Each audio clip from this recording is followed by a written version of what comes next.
Now on our odd JPY, as you can see on our 4-hour time frame, we're actually having something called a reversal. I'm going to mark it as a bullish move, and I'm going to mark it as an odd retracement, which is 4. And one thing about our odd, I think our odd will be going bullish for today. And as you can see, analyze it, our JPY is actually falling. Any pair relating to our JPY will actually be going bullish. As you can see, our odd is actually is going to be going bullish for the day, and our JPY is actually going bearish. So that is exactly what I'm saying.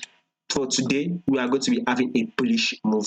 For now, we have budget, our price has opened bearish, by the way. So it's not long after our price will push up, by the way. We are going to be pushing up on our odd exit. Probably, let's see if we can have a reversal movement around this area here on our daily time frame and go bullish. It will push us up.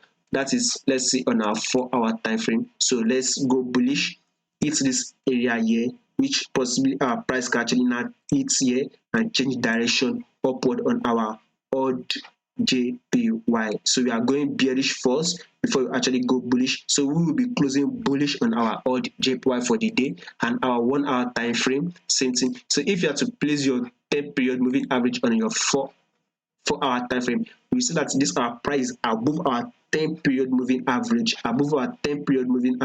which is a good opportunity to actually take our buy position. So above all, let's take our buy on our odd JPY. That is my analysis for the day.